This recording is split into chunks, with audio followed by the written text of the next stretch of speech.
네, 안녕하세요. 신희솔 강사라고 합니다.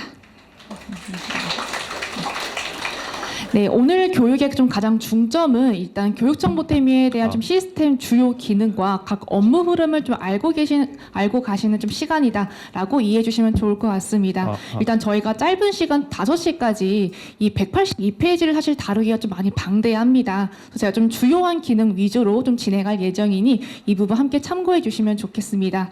그리고 먼저 좀 사전 안내 하나 드리면 저희가 교재에 보시면은 저희가 한 페이지에 이제 2개씩 장표가 들어가 있습니다. 네, 제가 이제 강의 때 막 언급하는 장표는 이제 각 교환에 나와 있는 하단에 있는 페이지를 함께 봐주시면 되고, 그리고 상단에 대제목 그리고 소제목 나와 있습니다. 그런 다음에 또 하단 교재 페이지를 각각 메모하셔서 마지막 저희 질의응답 시간 5시 이후에 질의응답 시간 때 질문해 주시면 각 담당자 선생님이 답변해 주실 예정입니다. 일단 시간 관계상 지금 쉬는 시간 없이 진행할 예정이니 이 부분 참고해 주시길 바랍니다. 그럼 먼저 첫 번째로는 지방보조금 관리 시스템 교육정보태미에 대한 소개부터 들어가고, 두 번째로는 권한 신청과 업무 시스템 이동, 세 번째는 보조사업 선정 단계에 대한 업무 흐름을 살펴볼 겁니다. 다음으로 네 번째로는 검증 관리, 다섯 번째는 교부 관리, 여섯 번째는 사업 수행 관리, 일곱 번째는 정상과 실적, 그리고 마지막으로는 사업 운용 평가, 각 선생님들께서 진행하셔야 하는 업무 전체 흐름이 첫 번째에 나와 있었습니다. 먼저 처음으로는 지방보조금 관리 시스템 교육정보태미에 대한 소개부터 진행하겠습니다. 먼저 교육정보태미는 시도교육청 지방보조금 관리 시스템의 공식 명칭이 됩니다. 일단 K-에듀파인, 즉 지방교육 재정통합 시스템 K-에듀파인 내에 새로 구축되는 교육정보태미의 구성을 살펴보겠습니다. 먼저 사용자로는 국민, 교육부, 시도교육청, 교육지원청이 되고 민간보조사업자 총 4개의 사용자가 나눠집니다. 포털에서는 공개서비스 맞춤형 정보, 법, 제도를 확인하실 수가 있고, 보조사업 선정, 검증, 교부, 집행, 금융정보, 이러한 업무를 진행하실 수 있으며, 또 K-에듀파인과는 내부 연계가 되어 있어서 교부금 관리, 그리고 예산관리, 재무회계에 대한 서비스를 이용하실 수가 있습니다. 또한 외부 연계로는 기획재정부의 이나라 도움, 행정안전부, 그리고 교육금고 보조금 전용카드는 일단 농협은행과 부산은행은 전용계좌 서비스를, 농협카드와 BC카드는 전용카드 서비스를 제공하고 있습니다. 마지막으로 통신사 인증기관이 함께 연계가 되어 있어서 이러한 시스템으로 전체 구성이 되어 있다, 이렇게 이해해 주시면 좋을 것 같습니다. 다음으로 넘어와서는 지방보조금 업무를 시스템으로 관리를 하고 있다라는 내용인데, 결국 사업 계획부터 사업 관리까지에 대한 업무 처리 전 과정을 정보화하였습니다. 또한 보조사업자는 교육정보태미를 통해서 이제 선생님들로부터 교부를 받아서 사업을 직접적으로 수행할 수 있고, 또 집행 등록과 이체 요청을 교육정보태미 시스템을 통해 진행할 수 있습니다. 다음으로는 이제 보조사업 업무 단계별 검증으로 부정수급을 예방했다라는 점입니다. 먼저 도입 전에는 사후관리 중심이었다면 도입 후에는 실시간 통합관리가 되어 보조사업 각 업무 단계별 검증으로 부정수급을 예방하고 있습니다. 일단 온라인 자격검증 도입과 부정수급 모니터링, 그리고 집행 단계에서는 국세청 금융기관과 연계하여서 거래 증빙을 확인할 수가 있고, 사후관리 단계에서는 보조금으로 취득한 재산 목적 외 이용 방지를 위한 검토와 모니터링을 함께 할 수가 있습니다. 다음으로는 전자증빙 기반 집행 및 정산에 대한 내용입니다. 네, 즉 민간보조사업자는 전용 계좌, 전용카드 도입으로 앞으로 증빙 자료를 등록을 하면 전자적 검증과 함께 집행 상황을 선생님들께서는 수시로 내용을 점검하시고 모니터링할 수 있어서 보다 보조사업자의 좀 더 투명한 사업 집행을 지원하고 있습니다. 다음으로는 이제 교육정보태미를 통해 이제 보조금 반환과 사후관리 강화에 대한 내용입니다. 먼저 부정수급 보조금 환수의 경우는 보조금 반환과 이자 환수, 제재 부과금 및 가산금을 K-에듀파인과 연계해서 고지하고 환수 실적 관리를 통해 부정수급 보조금 환수에 대한 내용입니다. 그리고 중요재산 관리는 중요재산에 대한 처분 및 그 목적 외 이용 여부를 모니터링할 수 있습니다. 그 다음으로는 이제 온라인 보조사업 관리 및 대민 서비스를 제공하고 있어서 저희가 첫 번째로 온라인 보조사업 관리 기능을 보시면 현재 보조사업자가 진행하는 업무 흐름이 전체적으로 요약되어서 나타나 있습니다. 보조사업자가 사업 신청을 하고 이후 교부 신청, 집행, 정산 실적 보고, 현황과 통계에 대한 업무 흐름이 간략하게 나와 있으며 저희 우측을 보시면 맞춤형 검색과 보조사업 정보 통합 제공으로 좀 더 편리하게 이러한 내용들을 통해 좀 더 한눈에 볼 수 있다라는 점이 되어 있겠습니다. 그 다음으로는 보조금 사업 유형별 안내입니다. 먼저 교부 방식별 업무 처리 흐름이 좀 다릅니다. 이때는 선정 방식과 교부 방식 각각 나눠지는데 이 부분은 좀 더 자세하게 살펴보겠습니다. 네, 먼저 보조사업자 선정 방식별 유형은 총 3가지 유형입니다. 첫 번째로 공모형 사업은 지방보조금 포털, 교육청 보태미 포털을 통한 공개 모집 방식으로 보조사업자를 선정하는 유형이 공모형 사업입니다. 두 번째로 지정형 사업은 어떤 특정한 보조사업자를 지정해서 이후에 교육청 보태미에 등록하는 형태로 진행이 됩니다. 그 다음 세 번째, 자체 공모형 사업은 기관의 자체 홈페이지를 이용해서 공모를 하고 또 보조사업자 선정까지 마친 다음에 교육청 보태미에 등록하는 형태로 진행이 됩니다. 보조사업자 선정 방식별 유형은 공모형 사업, 지정형 사업, 자체 공모형 사업 3가지로 나눠지고 이때 업무 흐름은 공모형 사업과 지정, 자체 공모형 사업 2가지 업무 흐름으로 나눠지게 됩니다. 이 부분은 좀 이따 바로 뒤에서 설명드리도록 하겠습니다. 다음으로는 보조금 교부 방식별 유형입니다. 먼저 첫 번째로는 예치형 사업입니다. 예치형 사업은 교부 신청한 보조금을 보조금 견용 계좌로 교부를 하고 또 집행 내역 등록 후 시스템을 이용해서 보조금 수령자에게 집행 이체하는 게 예치형 사업인데 이때 보조금 전용 계좌는 교육청의 금고에 개설한 이제 지방 보조금 관리 목적으로 개설한 전용 계좌다라고 이해해 주시면 되겠습니다. 두 번째로 비예치형 사업은 교부 신청한 보조금을 자부담 계좌로 교부를 받게 됩니다. 그래서 집행 내역 등록 후 은행에서 보조금 수령자에게 집행 이체되는 게 바로 비예치형 사업입니다. 이때 자부담 계좌는 보조사업자가 금고은행과 동일한 은행에 개설한 이제 보조금 전용 계좌가 되겠습니다. 네, 즉 결국 교부를 받은 이제 보조금은 예치형과 비예치형에 따라 보조금 전용 계좌 혹은 자부담 계좌로 들어오게 되고 거래처에서 필요한 물건을 구입했다라는 가정하에 만약 물건을 구입하고 나서 전자세금 계산서나 보조금 전용 카드를 이용하고 나면 교육청 보태미에 집행 등록을 하게 됩니다. 예치형의 경우는 이체 요청을 시스템에서 진행하지만 비예치형은 은행에서 이체를 해야 한다는 가장 큰 차이점이 되겠습니다. 네, 그 다음으로는 수행사업별 계정 거래 내역 관리입니다. 하나의 보조사업에 대해서 여러 번 공모, 지정, 자체 공모가 가능하고 각 다수의 보조사업자가 수행이 가능합니다. 또한 각 수행 아이디가 부여되어서 각 수행사업별 거래 내역을 관리할 수 있는 그런 내용이 함께 기재가 되어 있습니다. 그 다음으로는 15페이지를 봐주시면 공모형 사업의 업무 흐름도가 나와 있습니다.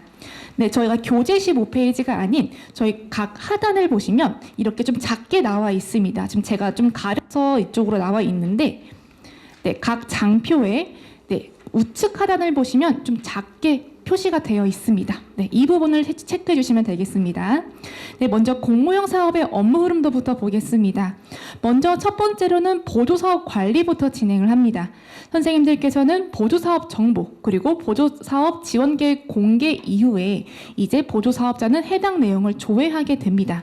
그리고 이제 공모사업 등록을 통해서 보조사업자는 해당 공고를 보고 공모 신청을 하게 됩니다. 그런 다음 선생님들께서는 다시 한번 해당 내용을 접수하고 선정하고 또 심사 과정을 거쳐서 보조사업자는 이제 선정 확인 이후에 보완을 하게 되는데 어떤 걸 보완하냐면 사업 수행 계획을 보완하게 됩니다. 이때는 세부 추진 및 예산 집행 계획 그리고 자부담 계좌를 등록하는 형태로 내용을 보완하는 형태로 이제 공모 등록이 마무리가 됩니다. 네, 그 다음으로 16페이지를 함께 보시면 지정형 자체 공모형 사업의 업무 흐름도입니다. 네, 공모형과는 좀 다른 점이 보이는데 보조사업 정보관리는 동일하나 그 아래 보조사업 선정을 보시면 이미 기선정된 보조사업자를 등록하는 과정부터 진행이 됩니다. 그래서 이 기선정된 보조사업자는 수행사업계획 등록을 통해 다시 한번 이 내용을 확인하시고 심사하는 과정으로 거치는 게 지정형 자체 공모형 사업의 업무 흐름도가 되겠습니다. 그 다음으로는 17페이지는 교육정보태미의 주요 변화 내역이 나오고 있습니다.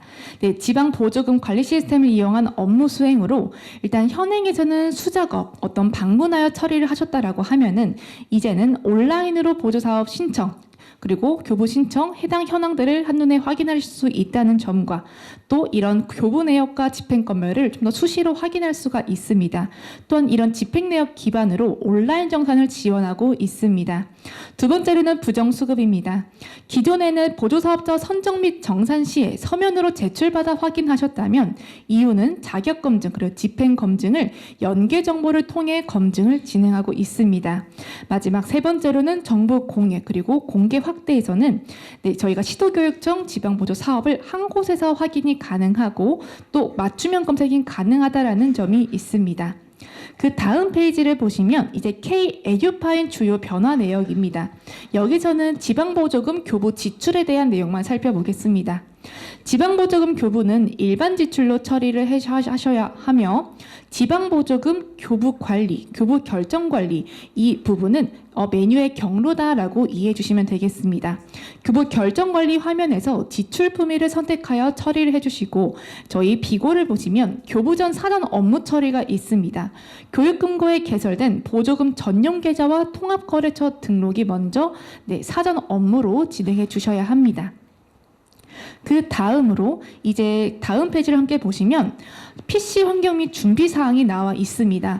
이 부분이 사실 지금 굉장히 기본적이지만 또 보조사업자 쪽에서 문의가 많이 들어오고 있는 부분입니다. 그래서 선생님들이 이 부분을 좀 필수로 한번 체크를 해 주셔야 하는데 지금 이 내용은 보태미를 사용하기 위해선 필요한 사양이 나와 있습니다. 지금 보조사업자 중에 윈도우 10이 아닌 윈도우 7을 이용하고 있는 분들이 많다고 합니다. 그래서 보안 프로그램이 지금 깔리지 않는 좀 상황이 있어서 윈도우 10 이상이 되어야 보안 프로그램을 설치할 수 있습니다. 그리고 또 굉장히 중요한 부분인데 본인 인증은 본인 명의 휴대폰으로 해주셔야 합니다. 네, 본인 명의 휴대폰이 아닌 지금 가족 명의 휴대폰으로 인증하고 있는 분들이 있으니 이 부분도 꼭 한번 체크하셔서 전달해 주시면 좋을 것 같습니다. 네, 그 다음으로 20페이지는 이제 교육정보태미의 화면 구성입니다. 이제 여기서 먼저 보셔야 할 부분은 이제 저희가 3번 같은 경우는 각 메뉴가 나와 있습니다. 이 메뉴들은 각각의 4번, 각 하나의 탭으로 나타나고 있어서 좀 더 메뉴 이동을 편리하게 구축을 했습니다. 그리고 7번에는 업무 처리 버튼이 하단에 위치해 있다. 네, 이 메뉴 구성에 대한 부분들도 함께 확인하셔서 시스템 이용하실 때 좀 더 참고하셔서 진행하시면 좋을 것 같습니다. 그 다음으로 21페이지에서는 교육정보태미 교육청의 권한입니다. 총 4가지 권한이 있고 먼저 첫 번째로는 운영자 권한인 지방보조금 관리자 권한이 있습니다. 두 번째로 지방보조사업 총괄 관리자 권한은 보조사업 전체를 총괄하여 관리하는 총괄 담당자의 기본 권한입니다. 즉 사업성과 평가를 위한 지표, 중요재산 기준 등을 등록해서 보조사업 전체를 총괄하여 관리하는 권한입니다. 세 번째로 지방보조금 관리관은 보조금 총괄 관리하는 권한이다라고 생각해 주시면 됩니다. 네, 즉 보조금의 금융관리를 담당하고 있다라고 보시면 되고 보조금 전용 계좌 관리, 거래 내역, 시제 관리, 보조금 전용 카드 관리를 맡고 있습니다. 그리고 마지막으로 지방보조 사업 담당자는 보조금 예산과 교부, 지방보조 사업 수행 과정의 전 업무를 수행하는 권한이 되겠습니다. 그 다음으로 22페이지를 보시면 민간보조 사업자의 권한이 나오고 있습니다. 민간보조 사업자의 권한은 일단 세 가지만 가볍게 살펴보겠습니다. 일단 민간보조 사업자, 보조 사업을 수행하는 자로서 사업 등록, 계약, 집행, 정산, 실적 보고서 작성을 수행하는 권한이고, 두 번째로는 민간단체 정보 담당자입니다. 이 민간단체 정보 담당자는 그 민간단체 기관을 입력했을 때 부여받게 되는 권한입니다. 그리고 마지막으로는 보조 사업의 이체 업무를 수행하는 이체 담당자 권한이 각각 나와 있습니다. 저희가 23페이지부터 27페이지는 교육청의 권한과 메뉴가 나타나 있고, 28페이지부터 31페이지는 이제 민간보조 사업자의 메뉴와 권한이 나타나 있습니다. 그래서 이 부분은 실제 업무를 진행하실 때 선생님들께서 각 메뉴와 경로를 이 부분에서 확인해 주시면 됩니다. 교육청은 23페이지에서 27페이지, 민간은 28페이지에서 31페이지가 되겠습니다. 그 다음으로는 권한 신청 및 업무 시스템 이동으로 들어가겠습니다. 현재 교환은 33페이지입니다. 먼저 저희 나오는 우리 권한에서 예산부서와 사업부서, 그리고 지방보조사업 총괄관리자 권한과 지방보조사업 담당자, 지방보조금 관리관은 권한 신청 후에 교육정보태미로 이동을 하셔야 합니다. 그 다음 페이지를 보시면 이제 저희가 권한 신청하는 화면이 나오고 있는데, 지금 아마 좀 작아서 좀 보이지 않으실 거라 생각이 되어서 좀 확대를 해보도록 하겠습니다.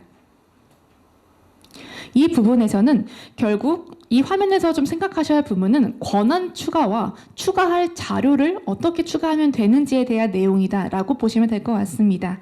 저희가 먼저 2번을 보시면 세부 시스템에 나와 있는데, 저희 교재 하단을 함께 보시면 세부 시스템, 지방보조금 관리 교육정보태미를 선택하시고 그 이후에 권한을 선택하신 다음 저장을 해주시면 됩니다.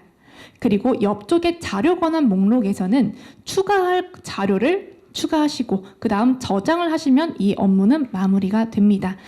내용이 조금 복잡해 보이지만 권한 추가와 자료 추가 각각 순서대로 저희 업무 처리 흐름에 따라서 진행해 주시면 되겠습니다. 그 다음으로는 이제 권한이 있는 경우에만 교육정보태미 메뉴가 표출이 되고 있습니다. 여기서는 개인정보 제공 동의를 해주셔야 교육정보태미를 사용하실 수가 있습니다. 그래서 이 부분도 함께 참고하셔서 진행하면 해주시면 되겠습니다. 그 다음으로는 보조사업 선정 단계입니다. 먼저 보조사업 선정의 업무 흐름도부터 살펴보겠습니다. 이때 나오는 권한은 지방보조사업 담당자와 민간보조사업자입니다. 먼저 지방보조사업 담당자는 보조금 지원 계획과 보조사업 등록을 하게 되는데, 먼저 공모형 사업의 업무 흐름도부터 진행하겠습니다. 공모형 사업의 업무 흐름도는 1번과 2번 보조사업 등록 이후 3번 공모 등록으로 진행이 됩니다. 그러면 보조사업자는 해당 공모를 보고 공모 신청을 하게 됩니다. 그리고 이후에 해당 내용을 선생님들께서는 접수와 심사를 하시게 되는데, 이때 심의 여부가 예와 아니오에 따라 업무 흐름이 나눠지게 됩니다. 심의가 필요하다면 공모 심의와 공모 선정으로 가시게 되겠지만, 심의 여부가 필요하지 않다, 아니오를 하시면은 바로 공모 선정 단계로 진행하게 되어서 보조사업자는 선정 결과를 조회하게 되고, 11번 수행사업 정보관리에서는 사업 수행 계획을 보완하게 됩니다. 어떤 세부 추진 계획이나 예산 집행 계획, 그리고 어떤 자부담 계좌를 등록하고 나면은 이 내용을 선생님들께서는 확인하고 검토하는 형태로 업무가 마무리가 됩니다. 이번에는 지정형 자체 공모형 사업의 업무 흐름도를 설명드리겠습니다. 동일한 페이지에서 진행이 되고, 먼저 똑같이 보조금 지원 계획 그리고 보조사업 등록, 그런 다음 바로 9번으로 가는 게 지정 자체 공모형 사업의 업무 흐름도입니다. 이미 기선정된 보조사업자를 이때 등록해 주시고 나면은 보조사업자는 이 내용을 다시 한번 확인하고 동일하게 수행사업 정보관리에서 내용들을 등록한 다음 이 내용을 선생님들께서는 조회하고 검토하는 형태의 업무 흐름이 진행이 됩니다. 그 다음으로는 먼저 저희가 선행되어야 하는 첫 번째 보조금 지원 계획부터 살펴보겠습니다. 해당 페이지에서는 보조금 지원 계획 정보를 조회하고 등록할 수 있는 화면으로, 여기서는 주관부서, 부서 단위로 이용하실 수가 있습니다. 그 다음 페이지로 넘어오시게 되면 이제 보조금 지원 계획을 등록할 수 있는 화면 구성이 이어집니다. 좀 더 확대해서 함께 보여드리면, 네, 보조사업 정보 그리고 보조사업 내용들을 각각 입력하시고 저장해 주시면 되겠습니다.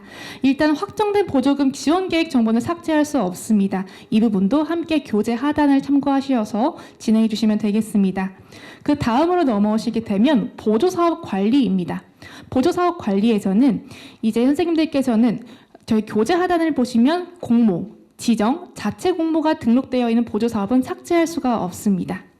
만약 본예산 또는 추경 예산이 확정된 후에 저희 보이시는 4번 버튼이 예산사업 가져오기 버튼을 클릭해서 해당 시도교육청에 이제 예산사업 정보를 가져오실 수가 있습니다. 그 다음 화면으로 넘어오시게 되면 이제 기본 정보를 등록하는 화면으로 구성이 됩니다. 여기서 좀 더 확대해서 함께 보도록 하겠습니다. 네, 기본 정보에서는 회계 연도, 보조사업명 각각 입력하신 다음 주 담당자와 보조 담당자를 각각 등록하실 수가 있습니다. 그런 다음 밑에는 사업 기간 각각 내용들을 입력해 주시면 되는데 저희가 시스템이다 보니 빨간색으로 표시된 부분은 필수적으로 다 입력을 해 주시고 저장을 하신 다음에 그 다음 탭으로 넘어갈 수가 있습니다. 저희가 이 부분은 뒤에서도 계속 반복되는 내용들이 좀 많다 보니 꼭 빨간색으로 표시되어 있는 부분은 각 내용들을 입력해 주시고 저장하신 다음에 다음 탭으로 이동할 수 있다는 점 다시 한번 참고 부탁드립니다. 그 다음 42페이지 보도록 하겠습니다. 그 다음 보조사업 속성 탭으로 들어오시게 되면 상단에 보조사업 속성에서 보조사업 공개 여부 예와 아니오가 있습니다. 만약에 아니오를 클릭하시면 교육정보템이 포털 화면에서는 해당 내용을 조회할 수 없기 때문에 이 부분 참고해 주시길 바랍니다. 그리고 당해년도 사업비를 기재하실 수가 있는데 이제 만약에 입력하셨다가 추경이 발생한다라고 하시면은 변경 가능합니다. 네, 즉 수정이 가능하다라고 보시면 되겠습니다. 네, 그리고 밑으로 쭉 내려오게 되면은 이제 맞춤형 정보 각각 선택하셔서 진행해 주시면 되겠습니다. 그 다음 페이지로 넘어오시게 되면 이제는 공모형 사업의 공모 등록부터 진행하겠습니다. 현재 교환은 43페이지입니다.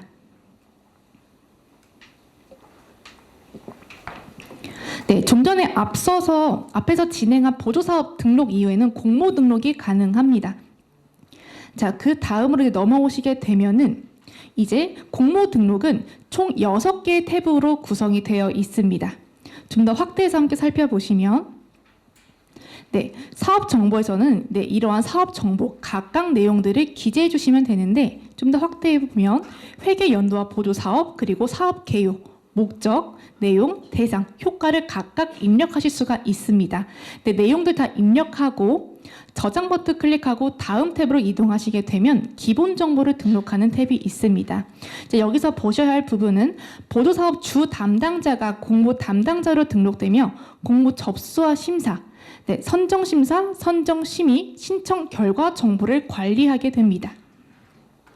지금 선생님들께서는 아마 저와 좀 화면이 다를 겁니다. 네, 44페이지에 나와 있는 사업 정보와 지금 화면이 같게 아마 인쇄가 되어 있는데 저희가 지금 인쇄가 좀 잘못된 부분이 있어서 이 부분은 저희가 나중에 교육정보템이 포털에 업로드될 예정입니다. 이 부분 참고해 주시면 감사하겠습니다. 그 다음 세 번째 탭은 선정 정보 등록하는 탭입니다. 교환은 46페이지입니다. 46페이지에서는 네, 선정 기준 안내, 제외 대상, 통보 방법, 추진 절차, 선정 일자, 통보 일자를 각각 입력하실 수가 있습니다. 그 다음 탭으로 넘어오시게 되면 신청 정보 탭입니다. 네, 신청 정보 탭도 좀 더 확대해서 보도록 하겠습니다.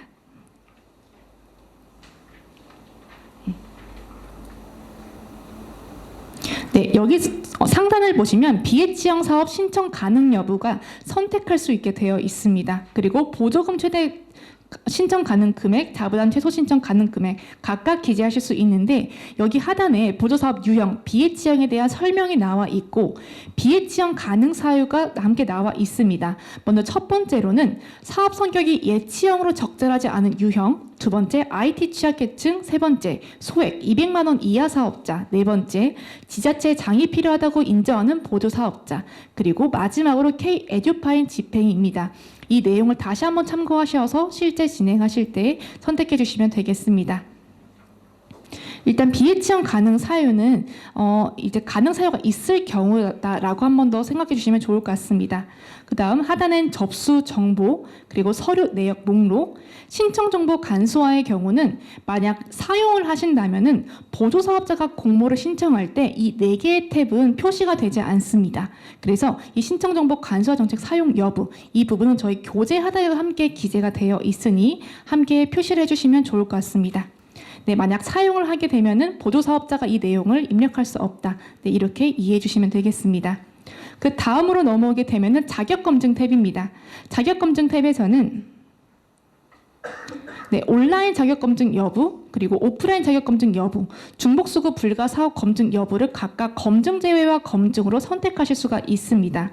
일단 자격검증 여부를 검증으로 선택한 자격검증 항목만 표시가 됩니다. 네, 그 다음으로 저희 함께 넘어오시게 되면 이제 저희 하단을 보시면 보조사업 조회가 있습니다. 이 팝업에서는 중복수급이 불가한 보조사업 정보를 체크박스를 선택하셔서 저장해 주시면 됩니다. 그 다음으로는 이제 자격검증 탭에서는 각 내용들을 등록하신 이후에 이제 저장하고 마지막인 제출서류 탭으로 이동해 주시면 됩니다. 이제 이 부분에서는 네, 필수로 제출해야 하는 서류는 필수로 선택을 해주시고 제출 서류명 그리고 파일 추가를 해주시면 됩니다. 네, 즉 선생님들께서는 어떠한 양식 파일을 이 부분에 등록한다라고 봐주시면 되겠습니다. 그런 다음에 이제 마지막에 확정을 하시게 되면 확정된 공모만 보조사업자가 이제 기간 내에 공모를 신청할 수 있습니다. 이 부분은 저희 교재 하단에도 함께 기재가 되어 있습니다. 이제 그 다음으로 넘어오시게 되면 52페이지부터는 공모 접수 단계입니다. 공모 등록 이후에는 이제 보조사업자가 공모 신청을 하죠. 그 이후 접수 처리를 위한 화면이다라고 보시면 되겠습니다. 3, 4, 5 버튼을 함께 좀 보겠습니다. 먼저 접수 처리가 완료된 공모는 접수 완료를, 이제 접수 처리 후에 이제 심사 요청할 공모는 심사 요청을, 그리고 심사 요청한 공모는 선정 심사 화면에서 조회를 할 수가 있습니다. 이 각 상태값에 따라서는 업무 처리 흐름을 함께 살펴보시면서 진행해 주시면 되겠습니다. 그 다음 53페이지로는 보조사업자가 신청한 정보 조회와 접수 결과 목록을 할 수 있는 화면이 이어집니다. 먼저 결과를 등록하기 전에 보조사업자의 사업 신청 정보를 확인부터 하면은 신청 사업명을 클릭을 하시면 이와 같은 팝업이 나타나게 됩니다. 이제 여기서는 수행기관의 정보를 조회할 수 있습니다. 각각의 주 사업자와 컨소시엄 사업자가 있는 사업이다라고 한다면 주 사업자를 클릭하면은 주 사업자에 대한 정보가 나오고 컨소시엄 사업자를 클릭하면 컨소시엄 사업자에 대한 정보가 나타나게 됩니다. 그 다음으로는 기본 신청서에 대한 내용을 조회해 주시고, 다음으로는 상세 정보 조회, 다음으로는 여기서도 마찬가지로 주 사업자와 컨소시엄 사업자의 각각의 세부 추진 계획을 확인하실 수가 있습니다. 각 행을 클릭하시면 확인하실 수 있습니다. 그 다음으로는 재원 조달 계획, 예산 집행 계획 역시 기관별로 예산 집행 계획을 어떻게 세웠는지 주 사업자와 컨소시엄 사업자 각각 확인해 주시면 되겠습니다. 그 다음으로는 이제 자격 요건, 그리고 제출 서류, 여기서는 선생님들이 서류를 다운로드를 하셔서 서류를 조회해 주시면 되겠습니다. 이제 마지막으로는 수행 배제 여부입니다. 이제 여기서는 현재 신청 기관에서 수행 중인 사업 중에 이제 문제 사업으로 등록되어서 일시 정지된 수행 사업 정보가 조회가 됩니다. 이 부분은 저희 교재 하단에도 함께 기재가 되어 있습니다. 그 다음으로 이제 마지막으로 각 내용들을 확인하셨다면은 이제 각 공모 사업 신청별로 접수 결과를 입력해 주시면 됩니다. 그리고 여기서 각각에 대한 접수 결과 검토 의견을 남겨주시면 공모 접수는 마무리가 됩니다. 이제 접수가 마무리가 되었으니 공모 선정 심사 단계입니다. 현재 교원은 64페이지입니다. 네, 공모 선정 심사가 완료된 공모는 심사 완료 처리를, 심사 후 심의가 필요하다면 이제 5번 심의 요청 버튼을, 이제 접수 후에 심의 없이 선정할 공모는 선택하시고 6번 선정 요청 버튼을 클릭하시면 되겠습니다. 네, 이에 대한 부분들도 저희 업무 처리 흐름과 교재 하단 함께 참고하시길 바랍니다. 그 다음으로는 이제 보조 사업자가 신청 사업별로 선정 심사를 수행하는 수행해서 각 심사 대상을 조회하는 화면이 이어집니다. 네, 심사 버튼을 클릭하게 되면 선정 심사 화면으로 이동하게 되는데 이때 여기서는 여기 우리 온라인 자격 검증 검토 결과 첫 번째 1번으로 나와 있는 검증 버튼을 클릭하시면 이와 같은 팝업이 나타나게 됩니다. 네, 사업자 채널 검증 팝업이 나타나게 되는데 현재 4대 보험 채널 유무를 확인하실 수가 있습니다. 현재는 4대 보험 채납 여부만 지원하고 있지만 향후는 확대 예정입니다. 네, 이 부분은 저희 교재 하단에도 함께 제공이 되어 있습니다. 68페이지를 보시면 이제 보조사업 신청 및 수행 이력조회 버튼을 클릭하시면 현재 보조사업자가 전체 시도에서 공모 신청 그리고 수행 중인 사업에 대한 내용을 조회할 수 있는 기능입니다. 그 다음으로 69페이지를 넘어오시게 되면은 각 온라인, 오프라인 자격검증 그리고 중복수급 검토 결과와 검토 의견 이제 마지막으로 심사 결과를 등록해 주시고 나면은 이제 저장을 해주시면은 마무리가 됩니다. 이제 다시 화면이 선정 심의로 돌아오게 되면은 현재 교재는 70페이지입니다. 저희가 심사 후에 심의 여부 예와 아니오에 따라 업무 흐름이 나뉘었습니다. 심의가 필요하다면 이제 심의 이후에 공모 선정으로 업무가 진행이 되었고 심의가 아니라면 공모 선정으로 가게 되었습니다. 네, 저희 3번을 보시면 공모 선정 심의가 완료된 공모는 심의 완료 버튼을 심의 완료 후 선정 요청을 클릭하셔서 선정 요청을 지대해 주시면 되겠습니다. 그 다음 71페이지로 들어오시게 되면은 해당 페이지에서는 각 심의 내용들을 입력해 주시면 되겠습니다. 좀 더 확대를 해보면 네, 심의 결과 내용 각각 주제, 내용, 결과 입력해 주시면 되고 이에 따른 검토 의견을 남겨주실 수가 있습니다. 네, 선정 심의 결과는 공모별로 등록이 가능합니다. 그 다음으로 72페이지를 넘어오시게 되면은 공모 선정 결과 단계입니다. 선정하고 나면은 일단 별도로 취소가 되지 않기 때문에 선생님들께서는 선정하실 때는 좀 더 확인을 정확하게 해주시는 게 가장 중요하겠습니다. 일단 수행사업 쪽에 자료가 만들어지기 때문에 취소가 안 된다는 점 다시 한번 안내해 드립니다. 네, 여기서 선정 완료된 공모는 선택하셔서 선정 완료 버튼을 클릭하시면 선정 완료 처리가 됩니다. 그 다음으로 73페이지로 들어오시게 되면은 선정 심의 단계를 거친 경우는 심의 결과 조회를 클릭하면은 공모 선정 심의 결과 조회 팝업을 확인하실 수가 있습니다. 그 다음 74페이지로 넘어오시게 되면 공모 선정 결과를 확인할 수 있습니다. 이에 따른 공모 선정 결과 정보를 입력하고 저장해 주시면 선정 결과 정보는 저장 마무리가 됩니다. 다음 75페이지부터는 지정 및 자체 공모 사업 관리의 업무 흐름이 진행이 됩니다. 일단 선정 완료도 동일하다라고 보시면 되겠습니다. 그 다음으로 76페이지로 넘어오시게 되면은 지정 및 자체 공모 사업 등록하는 화면이 이어지는데 공모형과 달리 탭 하나가 없습니다. 자격검증 탭이 제외한 5개 탭으로 구성이 되어 있습니다. 사업 정보에서는 내용을 입력해 주시고 두 번째 기본 정보로 들어오시게 되면은 보조 사업의 주 담당자가 지정 또는 자체 공모 사업의 담당자로 등록이 됩니다. 이 부분도 함께 확인해 주시고 세 번째 선정 정보로 들어오시게 되면은 일단 지정 자체 공모의 경우는 기선정된 보조 사업 담당자를 등록해 주시면 됩니다. 이 부분은 행추가를 통해서 담당자를 찾기를 통해 등록해 주시면 되겠습니다. 그 다음으로 네 번째 신청 정보 탭으로 넘어오시게 되면은 공모형과 마찬가지로 BH형 사업 신청 가능 여부에 대한 내용이 함께 나와 있습니다. 이제 마지막으로 제출 서류 탭으로 들어오시게 되면은 이제 지정형 자체 공모의 경우는 이제 민간 보조 사업자가 서류를 제출하려고 하는데 여기 서류 목록을 지정해 주셔야 합니다. 그래서 여기서 선생님들이 꼭 서류를 함께 등록하시고 이제 확정을 해주셔야 보조 확정된 지정 또는 자체 공모 사업만 선정 완료가 가능하다라는 점, 이 부분 참고해서 진행해 주시길 바랍니다. 여기까지가 이제 저희 지정 자체 공모형 사업의 업무 흐름이 좀 빠르게 흘러갔습니다. 81페이지는 해당 시도교육청의 전체 사업이 다 보입니다. 네, 즉 선생님들 본인 시도에 대한 현황을 다 볼 수 있다라고 봐주시면 되고, 좀 더 확대를 해보면은 네, 회계 연도, 보조사업명, 그리고 사업 구분이 각각 공모인지 지정, 자체인지 나와 있습니다. 이에 따른 각각 사업명, 공모 기간, 현재 진행 상태, 각각의 건수를 확인하실 수가 있는 전체 현황을 볼 수 있는 화면 구성이다라고 보시면 될 것 같고, 이제 여기서는 이러한 진행 상태 값을 잘 확인하셔서 진행하시면 될 것 같습니다. 그 다음 페이지, 저희가 82페이지부터 86페이지는 각 내용에 대한 상세 조회하는 화면이 이어집니다.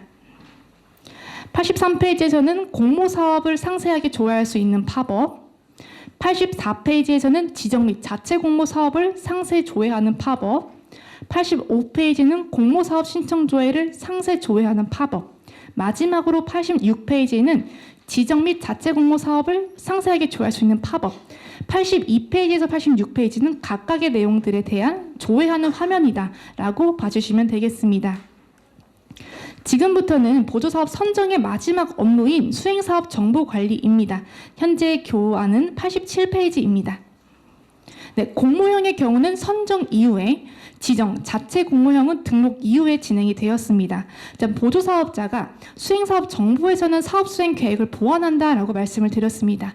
어떤 세부 추진 계획, 아니면 예산 집행 계획, 자부담 계좌를 등록을 하게 되기 때문에 이제 이 부분에서는 선생님들께서 해당 내용을 조회할 수 있는 기능이 이어진다라고 봐주시면 되고, 여기서 보시면 확정 취소는 교부 진행 이력이 없어야만 확정 취소가 가능하다라고 빨간색으로 기재가 되어 있습니다. 네, 확정 취소는 교부 진행 이력이 없어야만 확정 취소가 가능합니다. 네, 다음 88페이지로 넘어오시게 되면은 일단 공모형과 탭이 동일합니다. 일단 등록할 때 저희가 예치 유형을 각각 선택을 했었습니다. 여기서 먼저 선생님들께서 보셔야 하는 부분은 보조사업의 예치 유형입니다. 그리고 이 보조사업자가 예치, 비예치를 잘 선택하였는지, 만약 비예치형인데 비예치형 선택 사역도 함께 확인을 해주셔야 합니다. 그런 다음 이 사업비 계좌 정보도 함께 잘 확인을 해주시고, 네, 그런 다음 탭인 기본신청서 탭으로 넘어가 주셔야 합니다. 네, 꼭 이 부분을 잘 체크해 주셔야 한다는 점 꼭 함께 다시 한번 강조드립니다. 그 다음 89페이지 각 탭에 대한 내용들을 확인하신 다음에 마지막 요약정보 탭으로 넘어오시게 되면은 이제 이에 대한 검토 결과를 승인과 반려 처리를 하실 수가 있습니다. 만약 반려라고 한다면 이제 검토 의견에 반려 사유를 입력해 주시면 되겠습니다. 여기 저희 빨간색으로 표시된 부분 함께 보시면 최종 집행, 정산 등이 완료된 후에 요약 정보 마지막 탭에서 완료 버튼을 클릭해서 수행사업 최종 완료 처리를 다시 한번 이 부분에서 진행하셔야 한다는 점 확인해 주시길 바랍니다. 다음으로는 검증 관리입니다.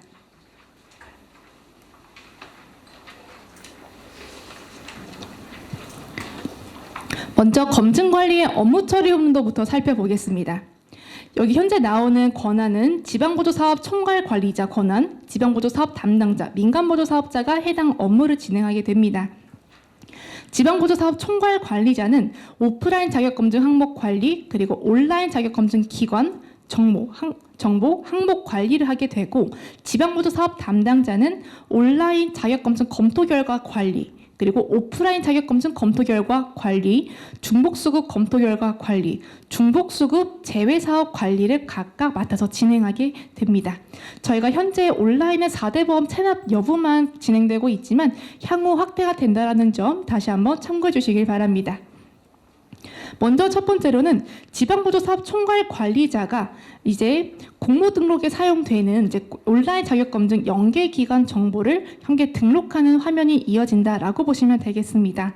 이때는 자격검증 기간을 행추가로 모두 입력 후에 저장해 주시면 되고, 이제 자격검증 기간 목록에서는 자격검증 정보를 조회할 해당 기간을 선택한 다음에 이제 자격검증 정보 입력행을 추가해서 입력하는 형태의 업무가 진행이 됩니다. 네, 그 다음으로는 이제 자격검증 기간 자격검증 기간 보유 정보 목록에서는 각 항목을 선택을 하셔서 이제 입력을 하시는 화면 구성이 이어진다. 이런 기능이 있다라고 봐주시면 되겠습니다. 그리고 다음으로는 지방보조사업 담당자가 이제 선정 완료된 수행사업 중에 공모심사 시 이제 온라인 자격검증 검토 대상인 수행사업 정보만 조회가 되고 있습니다. 만약 조회가 되지 않는다면은 이제 여기 나오는 진행 상태 값을 확인해 주시면 됩니다. 진행 상태 값을 확인해 주시면 됩니다. 이 부분은 저희가 교재 하단에도 함께 기재가 되어 있습니다. 그 다음으로 96페이지에서는 이제 여기서는 조회 요청 버튼을 클릭하면은 이제 추후에는 저희가 현재 사업자 등록번호 말고 개인 주민등록번호 조회도 가능하게 추가할 예정입니다. 이 부분도 함께 참고해 주시길 바랍니다.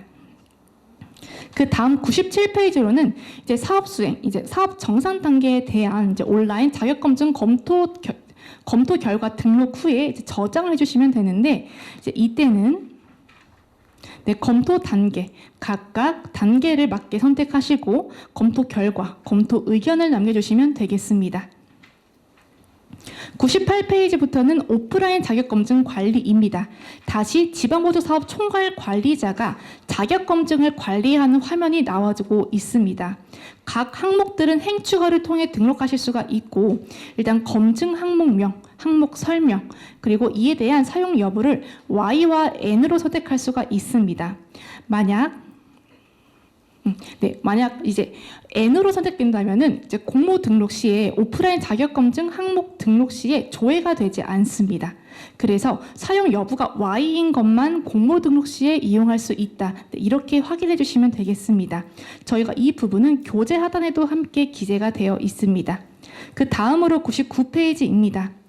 다시 지방보조사업 담당자가 자격검증 검토 결과 관리를 하는 화면으로 이제 선정되어서 오프라인 자격검증 검토 대상인 수행사업 정보만 조회를 할 수 있는 기능입니다.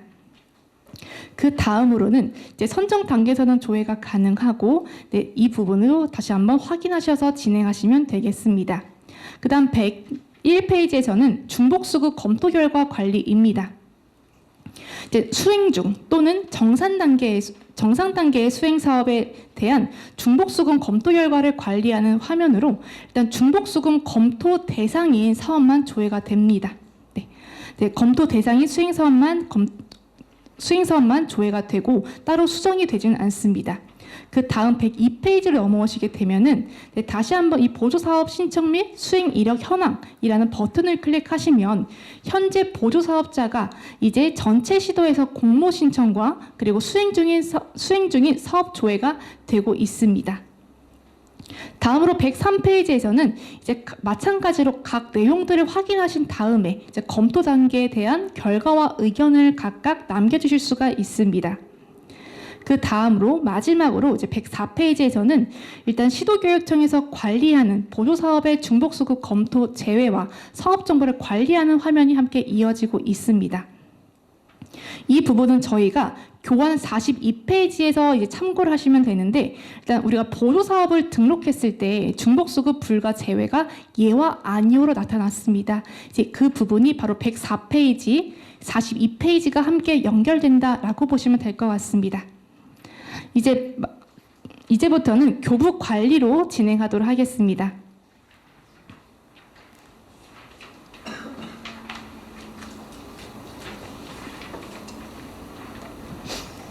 교부 관리의 업무 흐름도입니다. 먼저 지방보조사업 담당자와 민간보조사업자가 해당 업무를 수행하게 됩니다.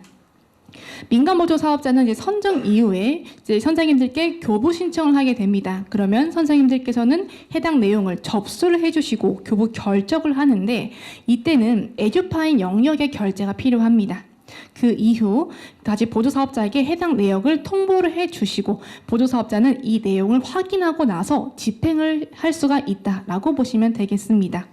그 다음 107페이지를 함께 보시면 먼저 교부에 앞서서 지방보조사업 총괄 관리자가 교부 결정에 포함될 교부 결정을 관리하는 화면 구성이 이어지고 있습니다. 네, 교부 결정 이전에 교부 조건을 등록한다라고 교재 하단에도 함께 기재가 되어 있습니다. 그 다음 108페이지를 넘어오시게 되면은 지방보조금 교부 조건 정보를 등록하는 화면 구성이 이어집니다. 검토를 해야 하는데 이제 검토를 안 하고 넘어가는 일이 있으면 안 되겠죠. 그래서 이 부분에 대한 검토를 꼭 한번 잘 해주시고 일단 결국 지정된 거 이외에는 사용하면 안 된다라는 내용들이 들어간다라고 보시면 되겠습니다. 그리고 저희가 여기서 또 하나 보셔야 할 부분은 저희 교재 하단을 보시면 교부 조건 구분에 교부 결정서 기본 포함 여부를 체크하면은 교부 결정 관리에서 기본적으로 항목이 조회된다라고 함께 기재가 되어 있습니다. 그 다음 109페이지로 넘어오시게 되면은 교부 신청 관리입니다. 이때는 지방보조 사업 담당자가 보조 사업자가 교부 신청한 목록을 조회하는 화면 기능이 이어집니다. 해당 수행사항명을 클릭을 하면은 다음과 같은 화면이 나타나게 되는데 보조 사업자가 교부 신청 접수를 했을 때 보실 수 있는 화면입니다. 먼저 첫 번째로는 기본 정보가 나타나 있고 두 번째로는 보조금 정보, 네, 지방보조금의 자부담금, 교부 가능액들이 각각 표시가 되어 있습니다. 그 밑에는 신청 정보, 그래서 보조 사업자가 교부 신청 금액이 나타나 있고 이에 대한 첨부 파일 목록, 그리고 다음 페이지에서 이어서 함께 보시면 네, 보조 사업자가 최근 5년간 지원받은 보조금 현황도 함께 확인하실 수가 있습니다. 그리고 최근 5년간 이제 지방보조 사업 수행 현황도 함께 확인하실 수가 있고 이제 각 내용들을 확인하신 다음에 신청 결과 접수와 반려에 따라서 입력해 주시면 되는데 반려의 경우는 반려 사유를 꼭 입력해 주셔야 합니다. 이제 그런 다음 만약 교부 신청서 수행사업자 관리카드 출력이 필요하다면 이 4번의 기능을 이용해 주시면 됩니다. 그 다음 페이지를 넘어오시게 되면 교부 결정 관리입니다. 일단 신청 접수 단계를 거치고 나면 이제는 교부 결정 관리 화면이 이어지고 해당 화면에서는 교부 신청 접수한 목록이 조회가 되고 해당 수행사업명을 또 클릭을 하면 또 이와 같은 팝업이 나타나게 됩니다. 그래서 접수된 교부 신청 정보를 조회할 수 있는 화면이다 라고 함께 이해해 주시면 되겠습니다. 이제 그 다음으로 함께 보셔야 할 부분은 이제 여기서는 교부 조건 정보가 나타나고 있습니다. 그런 다음 교부 결정 이 부분 좀 더 확대를 하겠습니다. 교부 결정 정보 이 부분은 일단 교부 결정 승인과 반려, 교부 결정액 이에 대한 사유를 함께 남기실 수가 있는데 여기서 선생님들께서 또 확인하셔야 하는 부분은 바로 입금 계좌 정보입니다. 입금 계좌 정보를 꼭 확인을 잘 해주셔야 하고 예치형의 경우라면은 교육금고 계좌, 이제 비예치형은 자부담 계좌가 되겠습니다.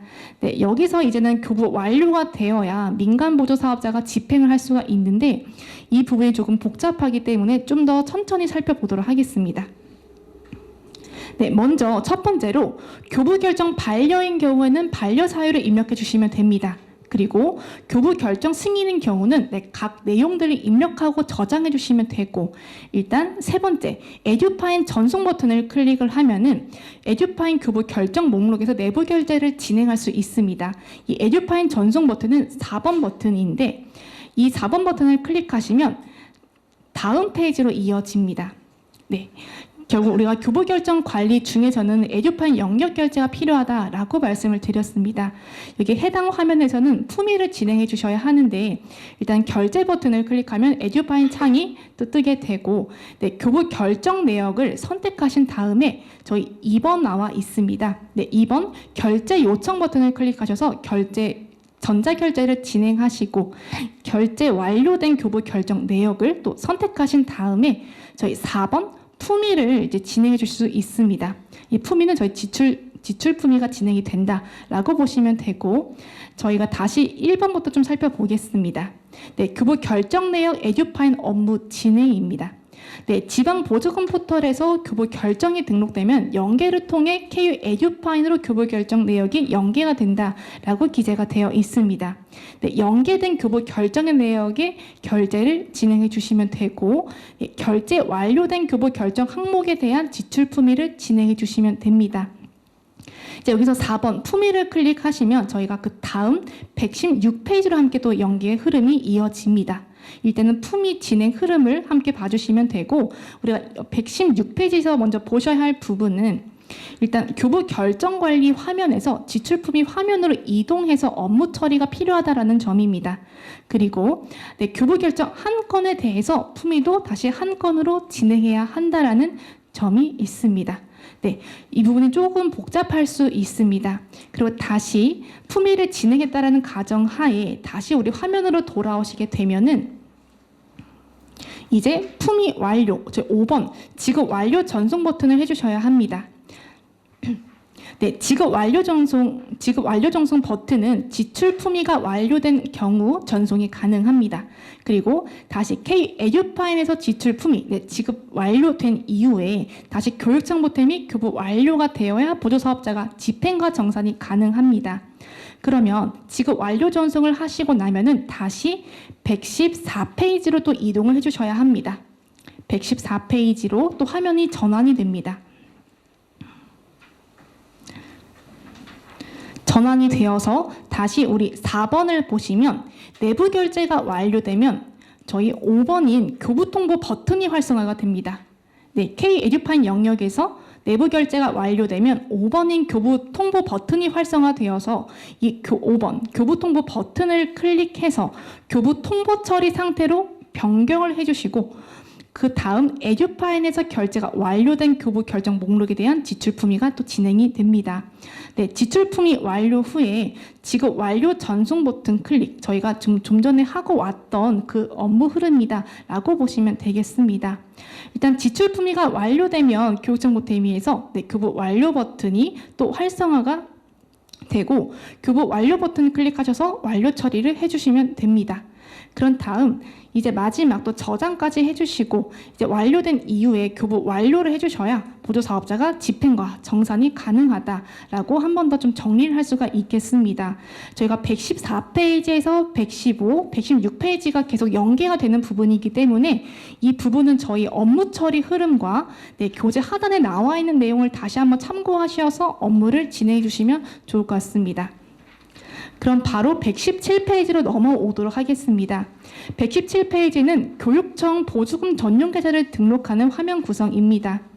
교육금고에 개설된 보조금 전용 계좌, 예치 계좌에 대한 정보를 등록하는 화면입니다. 이 부분도 업무 처리 흐름에 따라 진행해 주시면 되고, 여기서도 보셔야 할 부분은 시도교육청 보조금 전용 계좌 정보 등록입니다. 개설부서에서 등록하고 품위부서는 등록된 계좌를 활용합니다. 그리고 맨 마지막을 함께 보시면 시도교육청 보조금 전용 계좌, 예치 계좌의 경우 CMS 계좌이지만 CMS 정보는 지급 명령 시 자동으로 은행에 제공합니다. 이 부분도 예치형인 경우에만 해당이 된다라고 함께 기재가 되어 있습니다. 그 다음으로 118페이지에서는 교부 결정 취소입니다. 교부 결정 취소의 경우는 예를 들어서 오입금 혹은 문제 사업이 해당이 되겠습니다. 그래서 해당 화면에서 그 부분을 진행하실 수가 있고, 교부 결정 수행 사업 목록을 먼저 조회하시고 나서 이제 신규 등록 화면으로 함께 이동하실 수가 있는데, 일단 여기 2번 보시면 등록이 버튼이 일단 교부 신청 중이라면은 이 등록 버튼이 클릭이 되지 않는다라는 점 함께 참고해 주시길 바랍니다. 이 부분도 저희 교재 하단에 함께 기재가 되어 있습니다. 등록 버튼은 교부 신청 중일 때는 클릭되지 않는다. 업무 처리 흐름 2번에 나와 있습니다. 이제 그 다음 페이지로 넘어오시게 되면은 이제 여기서는 좀 보셔야 할 부분이 교부 결정 취소 정보입니다. 교부 결정 취소 정보.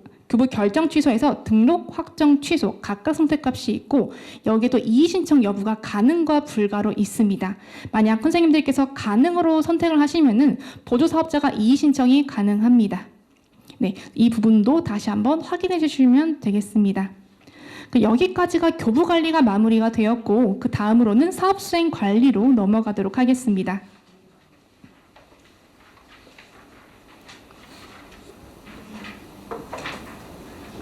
먼저 사업수행관리의 업무 흐름도입니다.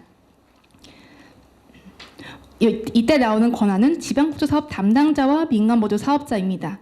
먼저 첫 번째로는 일단 점검하는 시점은 선정 완료 이후부터 가능합니다.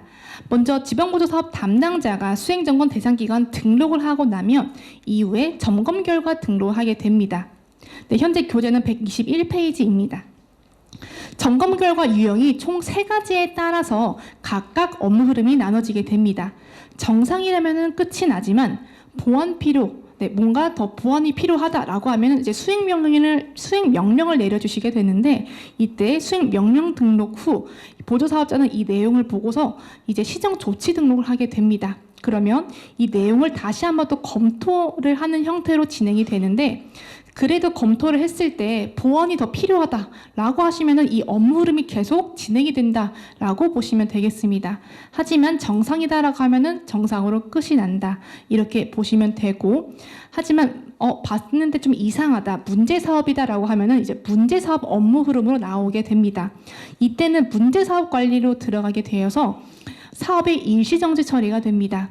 그래서 이제 보조 사업자는 문제 사업 조회에서 나의 사업을 확인할 수가 있는 업무 흐름으로 진행이 됩니다.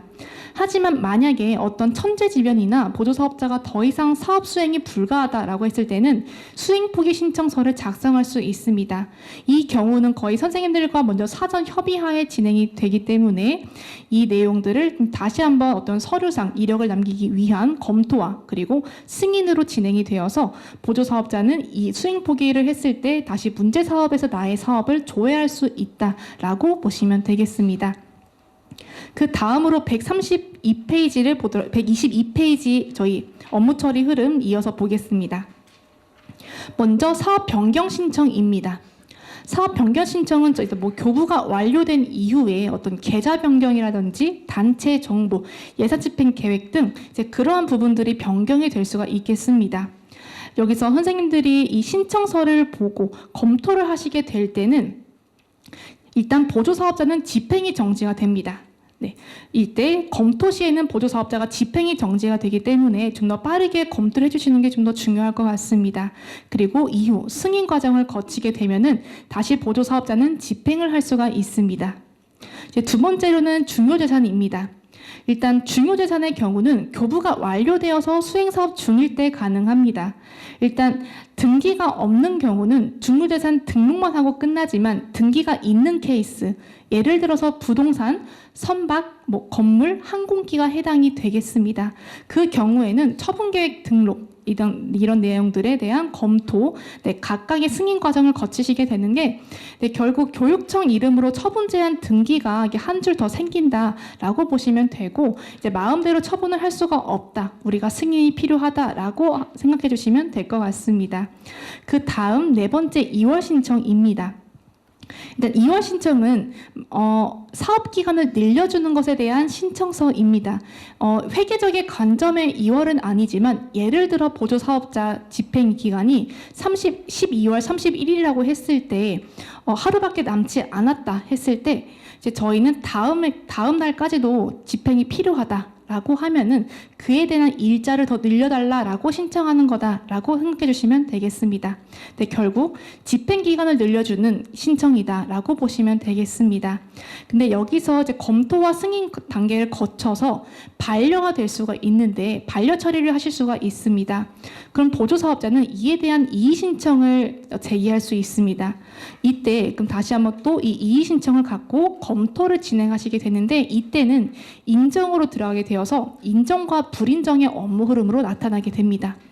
만약 인정이라고 하면은 또 다시 한번 검토 이력이 남겨야 하기 때문에 검토와 승인 단계로 이어진다라고 이해를 해주시면 되겠습니다.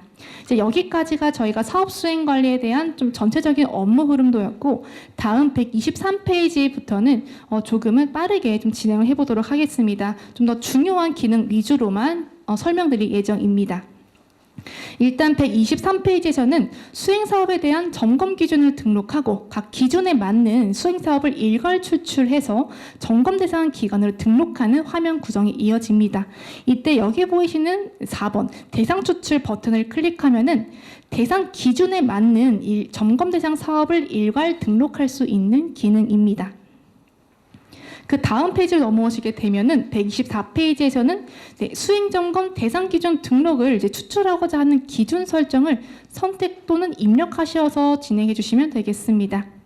네, 그 다음 125페이지에서는 여기서는 공모하여서 좀 선정된 수행 사업에 대한 좀 점검하고자 하는 대상 기관을 등록하고 관리할 수 있는 화면인데, 여기서는 선생님들께서는 이제 진행 상태 값을 잘 보시는 게 중요합니다.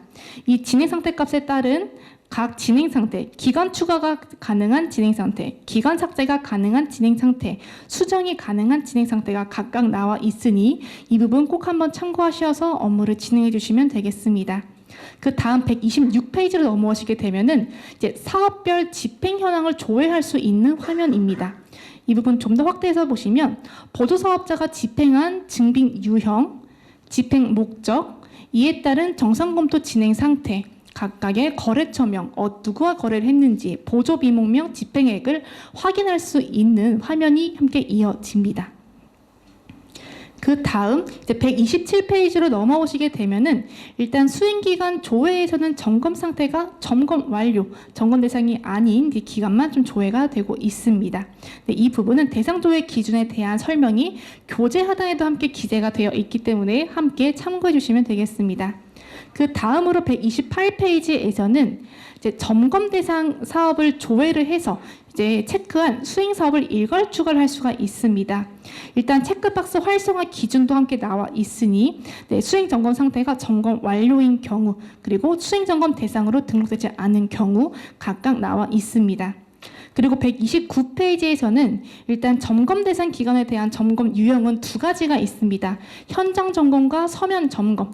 네, 해당 그 점검 결과를 등록 관리하고 수행 명령 혹은 문제 사업으로 등록하는 화면 구성이 이어집니다. 이에 따른 선행 업무는 수행 점검 대상 기관 관리 화면에서 대상 기관을 먼저 등록해 주시면 되겠습니다. 그 다음 페이지로 들어오시게 되면은 이제 수행 점검 결과 등록 화면 구성이 이어집니다. 이제 이에 따른 내용들을 입력해 주시면 되는데, 네, 점검 결과 정상, 보완 필요, 문제 사업 선택할 수 있습니다. 그리고 점검 상태가 점검 중, 점검 완료인데 저희 옆에 작은 박스를 보시면 3번 점검 중, 재조회 후에도 점검 결과를 수정할 수 있음이라고 나와 있습니다. 그리고 점검 완료, 해당 점검에 대한 최종 점검을 완료하여 재조회 시 수정이 불가하다라고 기재가 되어 있습니다. 일단 이 마지막 3번, 4번 점검 중 점검 완료는 자동 완료 처리가 되지 않고 담당자의 판단과 재량으로 선택하는 부분이기 때문에 이 부분도 함께 확인해 주시면 되겠습니다. 그 다음 131페이지 넘어가도록 하겠습니다.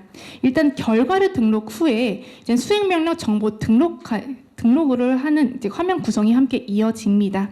일단 보조사업 담당자가 수행기관에게 점검 후 보완 필요에 대한 조치를 하도록 명령을 등록하는 화면 구성이 이어진다라고 보시면 되겠습니다.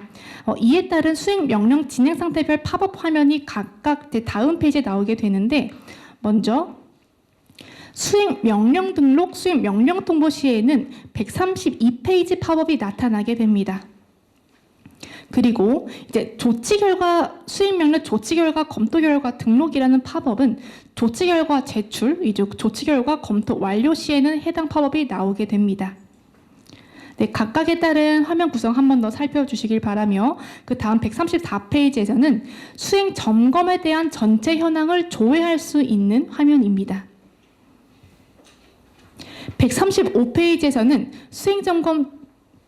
수행점검 보고 조회, 네, 결국 수행기관에서 제출한 점검 보고 내용을 조회할 수 있는 화면 기능이 이어집니다. 이에 대해서는 수행상황 보고 상세라는 팝업이 나오면서 각 내용들을 좀 더 상세하게 조회할 수 있는 기능이다 라고 보시면 되겠습니다. 그 다음 일단 137페이지가 사업수행 관리의 주 핵심 화면입니다. 네, 가장 좀 어떻게 보면 사업수행 중에서는 중요한 화면이다 라고 보시면 되겠는데, 일단 사업 변경 관리입니다. 네, 민간보조 사업자가 사업 변경을 신청했다는 가정하에 예를 들어서 계좌 변경이라든지 단체 정보, 예산 집행 계획, 어떤 첨부파일 수정과 같은 이런 변경 후에 이제 변경해달라 제출을 하면은 선생님들께서는 이 경로를 통해 들어오셔서 내용들을 각각 조회할 수 있습니다. 먼저 들어오게 된다면은 여기 현재 저희 진행 상태 값이 신청으로 들어오게 됩니다. 이에 따른 부분은 좀 더 자세하게 보겠습니다. 네, 신청. 수행기관에서 변경 신청한 상태로 집행정지가 처리가 됩니다. 네, 보조사업자는 집행정지가 처리가 되고, 두 번째 접수. 선생님들께서 접수를 하고 수행기관에서는 이때 수정이 불가합니다. 그리고 세 번째, 반려는 신청한 변경 내용을 다시 반려를 해서 그럼 보조사업자가 이 내용을 한 번 더 수정을 해야 합니다. 이때는 집행정지가 해제가 됩니다.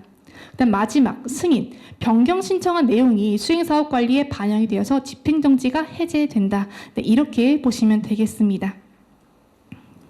그 다음으로 넘어오시게 되면은 이제 보조사업자가 사업 변경 신청 사유를 하단에 기재를 합니다. 그러면 이 내용을 꼭 살피셔서 각 탭마다 어떤 내용을 변경했는지를 확인해 주시면 되는데, 네. 이제 139페이지에서는 139페이지와 145페이지까지는 각 수행기관 탭별로 내용들을 조회하시고 어떤 신청 사유를 각각 확인하시면 되겠습니다. 먼저 수행기관에 대한 내용을 조회, 기본 신청서 변경에 대한 내용 조회, 상세 신청 정보 변경에 대한 내용 조회, 세부 추진 계획 정보에 대한 조회, 재원 조달 계획 탭에 대한 정보 조회, 예산 집행 계획 정보에 대한 조회, 제출 서류 탭에서는 이런 서류 파일에 대한 정보 조회, 그리고 마지막으로 각 조회를 마치시고 나면은 이제 승인과 반려 처리를 하실 수가 있습니다. 승인하는 팝업이 나오고 마지막 반려라고 한다면은 네, 반려 사유를 함께 다시 입력해 주셔서 이때 반려 상태로 저장이 되고 보조사업자는 집행정지가 해제가 된다라고 한 번 더 정리를 하겠습니다. 그 다음으로는 148페이지입니다. 이제 148페이지에는 이제 저희가 아까 2월이었습니다. 보조사업자가 이제 신청한 이 부분은 2월 신청 사업 종료 일자는 보조사업자가 입력하게 됩니다. 그래서 이 부분을 확인하시고 이제 검토 의견을 남겨주시는 화면이다라고 보시면 되겠습니다. 이제 그 다음으로 넘어가서는 중요재산 관리입니다. 일단 해당 화면에서는 보조사업자가 등록한 걸 확인할 수 있는 화면이 함께 이어집니다. 네, 이 부분도 함께 조회를 할 수 있는 화면이 이어지고 그 다음으로 151페이지 같은 경우는 처분 계획을 검토했으니 이제 검토받고 승인을 받아라 하는 그런 기능이 된다라고 보시면 될 것 같습니다. 결국 조회하고 검토하는 기능입니다. 그 다음 152페이지에서는 이에 대한 또 내용을 함께 확인하실 수 있다라고 보시면 되겠습니다. 그 다음 153페이지는 문제사업 관리입니다. 수행 포기 또는 수행 점검을 통한 이제 문제 사업으로 등록된 자료를 일시정지 및 해제 처리를 하는 해당 화면입니다. 여기서 좀 더 중요한 부분은 먼저 선행 업무 1번과 2번입니다. 수행 점검을 통해 문제 사업으로 등록해 주셔야 하고 수행 포기 확정 이후 문제 사업 등록이 되어야 합니다. 네, 이 부분도 교재 하단에 함께 나와 있으니 한 번 더 체크해 주시기 바랍니다. 네, 그 다음으로 154페이지 함께 보시면 이제 문제 사업에 대한 일시정지 또는 해제 처리를 할 수 있는 화면 구성이 이어집니다. 이때는 저희 교환 130페이지, 133페이지를 함께 확인하시면 좋겠습니다. 130페이지, 133페이지입니다. 네, 따로 메모해 주시면 좋을 것 같습니다. 133페이지를 함께 확인해 주시길 바랍니다. 그 다음으로 넘어오시게 되면은 이제 수행 포기 관리입니다. 현재 교환은 155페이지입니다. 수행 포기 신청한 내역을 이제 보조사업자가 검토하고 확정 처리하는 화면이 함께 이어집니다. 네, 그 다음 156페이지에서는 일단 수행 포기는 거의 사전 협의가 된 상태로 진행되기 때문에 이에 대한 검토 의견을 다시 한번 남겨주시고 진행해 주시면 되겠습니다. 그 다음 157페이지 같은 경우는 환수 관리는 일단 전제 조건이 사업 종료 이후입니다. 네, 사업 종료 이후이기 때문에 이 부분도 함께 좀 참고하여서 좀 진행해 주시면 좋을 것 같습니다. 네, 여기서도 먼저 이 세 가지만 보도록 하겠습니다. 환수 진행 상황별 업무 진행. 먼저 첫 번째 미작성. 네, 사업 종료 이후 문제 사업으로 등록된 사업으로 환수 처리를 작성하지 않은 상태. 두 번째 환수 진행 중 환수 대상에 대한 징수 요청을 진행하고 진행하고 있는 상태, 그리고 마감, 환수 대상에 대한 징수 수납을 확인하고 마감한 상태입니다. 각각에 따른 이 진행 상태 값도 확인하셔서 진행해 주시길 바랍니다. 그 다음 페이지 함께 넘어오시게 되면은 이제 문제사업 환수 등록입니다. 여기서는 환수 대상 구분이 총 3가지로 나눠져 있습니다. 일단 얼마로 환수를 할 거냐고 보시면 되겠는데 사업비 환수, 제재부과금, 지연 이자 각각 나타나 있습니다. 네, 이 부분도 다시 한번 업무 처리 흐름을 통해 좀 확인하셔서 업무를 진행해 주시면 되고, 이제 저희 여기 마지막을 보시면 징수 요청 이후 수입 시스템에서 징수 수납이 완료되면 자동으로 환수 완료 표시가 된다라고 함께 기재가 되어 있습니다. 일단 징수 결의, 이제 징수관이라는 사람이 이제 징수 고지서를 또 발행을 합니다. 그리고 고지서 발행 이후 이제 금고 계좌에 수납이 되면 이제 마무리가 된다라고 보시면 되고, 일단 담당자는 이제 환수 일자가 금고 일자에도 들어오게 되면 환수 일자가 지키게 되고 마감 처리가 된다. 네, 이렇게 이해해 주시면 되겠습니다. 그 다음 159페이지는 이제 이의신청 관리입니다. 이의신청 정보 목록을 보시면 이의신청은 공모 선정 결과, 교부 신청 반려, 교부 결정 내용, 네, 여기에 반려 포함입니다. 교부 결정 취소, 2월 신청 반려 등 각 화면에서 등록하지만 이의신청 접수는 한 화면에서 관리한다. 네, 여기서 이의신청 관리에 대한 부분을 다 확인하실 수가 있습니다. 그 다음으로 이제 160페이지를 함께 보시면 이제 이의신청 정보에 대한 부분입니다. 네, 좀 더 확대해서 함께 보시면 네, 이의신청에 대한 내용이 함께 나와 있고 이의신청 결과 정보, 그리고 마지막으로 이에 대한 결과 확인, 네, 각각의 내용들을 확인하실 수가 있습니다. 일단 이의신청이 발생하면 해당 수행사업은 네, 교부와 집행이 일시정지가 됩니다. 그리고 신청 결과에 대해 사용자가 확인을 하지 않으면 15일 이후에 자동 확인 처리가 된다라고 한 번 더 확인해 주시면 되겠습니다. 그 다음으로는 정산 및 실적입니다.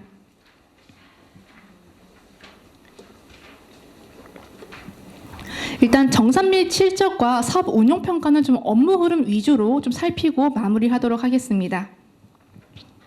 먼저 민간보조 사업자 이제 집행 마감을 합니다. 집행 마감을 하면 우리 지방보조 사업 담당자 선생님께서는 이 내역을 검토를 하게 되는데 검토 상태가 보완 요청과 검토 완료에 따라 업무 흐름이 나눠지게 됩니다. 어떤 증빙 자료가 더 부족하다, 증빙 자료를 더 추가해 주세요라는 보완 요청을 하시게 되면 보조 사업자는 이 내용에 대한 보완을 해야 합니다. 그리고 결과 등록 이후 다시 재검토를 하는데 그래도 보완이 더 필요하다라고 하시면 또 이 업무 흐름이 계속 돌아간다라고 보시면 되겠지만 이제 보완이 잘 된 것 같다라고 하시면 검토 완료 처리해 주시면 됩니다. 이 검토 완료 처리해 주셔야 보조사업자는 정산 완료 그 이후에 실적 보고서를 작성할 수 있습니다. 그리고 작성하게 되면 보조사 선생님들께서는 이 내용을 확정하는 형태로 내용이 진행이 된다라고 보시면 되겠습니다.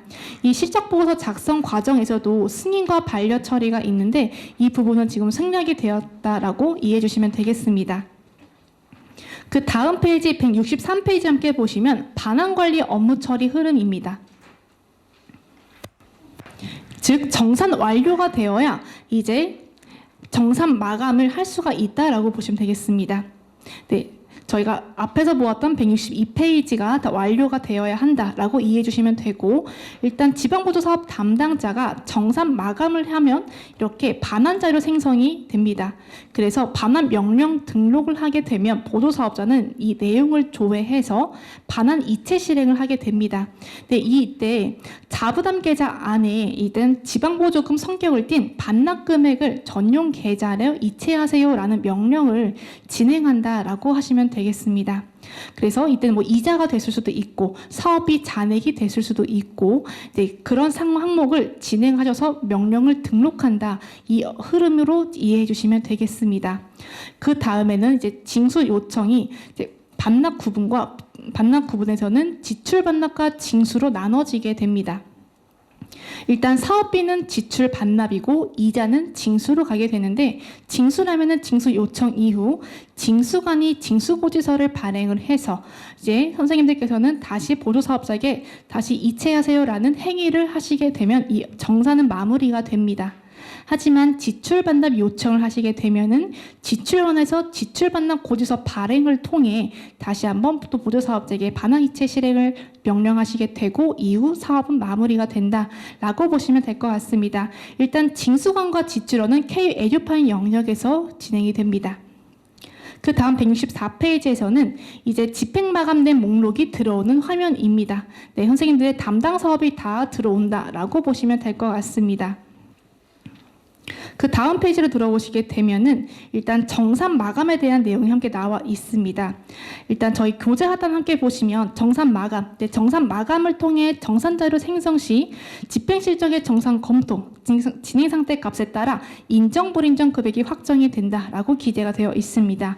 두 번째, 정산 마감 시 집행 실적 중 정산 검토 진행 상태가 미검토, 보완 완료로 남아 있는 건 존재 시에 정산 마감이 불가하다라고 함께 기재가 되어 있고 업무 처리 흐름을 각각 확인하셔서 진행해 주셔야 할 것 같습니다. 그 다음 페이지를 보시면은 이제 166페이지 같은 경우는 집행건의 상세 정보를 조회하고 해당 집행건에 대한 정상 검토 의견을 등록하시는 화면이다라고 보시면 되겠습니다. 여기도 좀 더 확대해서 함께 보시면 네, 정상 검토 의견을 입력해 주시고 이제 밑에 있는 이제 불인정 금액을 입력해 주시면 됩니다. 이제 이에 따른 인정 불인정은 검토 의견의 검토 진행 상태 값을 보완 요청으로 지정하는 경우 해당 건은 불인정 대상이 되므로 집행 금액이 불인정 금액으로 지정되고 보완 후 검토 완료를 통해 인정 금액으로 변경이 됩니다. 그래서 이에 따라서 선생님들이 검토 완료는 정상적인 사업비로 사용으로 인정한다. 그리고 보완 요청은 집행건이 사업비로 인정하기 좀 부족하기 때문에 검토 의견에 보완할 내용들을 각각 남겨주실 수가 있습니다. 그 다음 167페이지 같은 경우는 이제 정산 마감된 좀 하위 수행 사업의 정산 결과를 좀 세부 내역을 조회할 수 있는 기능입니다. 이제 이 부분은 저희 5번을 보시면 정산 결과 세부 내역을 각각 한눈에 확인하실 수가 있습니다. 그 다음 168페이지 함께 보시면 이제 정산 마감 완료 후에 사업의 내용적 평가를 위해서 모두 사업자가 등록한 실적 보고서 조회와 검토를 통해 이렇게 작성하는 화면 구성이 함께 이어집니다. 그 다음으로 169페이지에서는 각 내용들 탭을 확인하셔서 조회를 해주시면 되겠습니다. 그리고 170페이지에서는 이제 반환 관리입니다. 정산 마감 이후 수행 사업에 대한 수행 기간에 반환 명령을 등록하고 이제 이체 요청을 처리하는 각 업무 단계다라고 보시면 되는데 이때 반환 진행 상태별 업무 진행이 거의 저희 하단에 나와 있습니다. 저희 먼저 1번과 2번만 보도록 하겠습니다. 1번 반환 등록은 정산 마감 후 반환 자료가 등록된 상태로 반환 명령 등록이 가능한 상태입니다. 두 번째, 반환 이체 요청. 수행 기간에 반환 이체를 요청한 상태를 뜻합니다. 그 다음 페이지 함께 넘어오시게 되면 171페이지입니다. 반환 대상별 반환 금액을 조회하고 수행기관에게 반환 이체를 요청하는 화면입니다. 즉 보조사업자에게 자부담계자의 이자 그리고 수익금 반환 이체를 요청한다 하는 행위다라고 보시면 되겠습니다. 그러면 보조사업자는 이 내용을 보고서 이제 이체를 하게 됩니다. 172페이지도 함께 보겠습니다. 일단 수행기관에서 반환금을 예치계좌로 입력한 후에 보조사업자가 수입, 지출 반납을 요청하는 화면 구성이 함께 이어집니다. 이 부분도 저희가 반환 이체, 저희 조금 더 확대해서 함께 보시면 반환 요청, 반환 징수 요청 버튼을 클릭하시면은 K-에듀파인으로 해당 데이터가 전송하게 됩니다. 선택하시게 되면은 K-에듀파인으로 가게 되고 이제 각각의 내용들을 하나씩 보낼 수도 있고 또 전체로 한 번에 보낼 수도 있습니다. 반환 징수 구분별 업무 진행을 함께 보시면 첫 번째 징수, 수입 시스템으로 징수를 요청하면 징수관이 고지서 발행 후 세입계좌의 수납 처리가 진행이 된다. 두 번째, 지출 반납, 지출 시스템으로 지출 반납을 요청하는 것으로 요청 이후 지출원이 고지서를 발생하여 교육공고의 수납 처리가 된다. 각각 내용이 기재가 되어 있습니다. 그 다음 173페이지 함께 보겠습니다. 이제 에듀파인으로 가서 징수 결의, 지출 반납 결의를 했다라는 가정하에 징수관 또는 이제 지출원이 고지서를 발행을 해서 보조사업자가 수취 후에 일단 고지서에 있는 입금계좌 정보를 입력을 해서 이체 담당자에게 이제 이체 요청 처리하는 그런 화면 기능이 이어집니다. 그래서 보조사업 담당자에게 반납 계좌를 알려주고 이체 요청하는 화면 기능이다라고 보시면 되겠습니다. 마지막으로 이제 방환관리의 마지막은 이제 이체 실행을 했으면 이제 수납 결과 확인을 할 수 있는 화면 구성입니다. 이제 마지막으로 사업 운용 평가입니다. 사업 운용 평가에서는 업무 흐름만 살펴보고 마무리하도록 하겠습니다. 일단 사업 운용 평가는 사업이 끝난 다음에 진행하게 됩니다. 네, 일단 평가 지표를 등록하는 것으로 일단 평가 기준 관리를 지방보조금 총괄 담당자가 해당 내용을 등록하게 됩니다. 일단 평가를 받아야 하는 전년도 완료된 사업들 대상으로 추출을 해서 평가 정보를 입력을 하고 일단 사업 담당자가 입력하는데 이제 최종 의견을 등록하는 형태 흐름으로 업무 흐름이 진행이 됩니다. 일단 사업 성과 평가는 1년에 한 번, 사업 금액에 대한 어떤 점수를 평가를 한다라고 보시면 되겠습니다. 어떤 성과 평가의 점수가 안 좋아서 사업 금액을 예산을 좀 낮춰야지 이렇게 좀 할 수가 있는 부분이 성과 평가입니다. 그리고 유지 필요성은 3년에 한 번이 진행이 됩니다. 3년 동안 쭉 보았더니 점수가 좀 좋지 않아서 사업의 존폐를 결정하는 것이 이제 유지 필요성이다라고 보시면 되겠습니다. 이에 대한 내용은 저희 이후에 나오기 때문에 선생님들께서 실제 이제 사업 종료 후에 진행하실 때 다시 한번 이 교재를 확인하셔서 진행하시면 될 것 같습니다. 네, 저희 지금까지 저희 교육정보팀에 대한 좀 주요 기능 위주로 살펴보았고 지금부터는 저희 담당 선생님이 질의응답 시간 함께 진행해 주도록 하겠습니다. 감사합니다.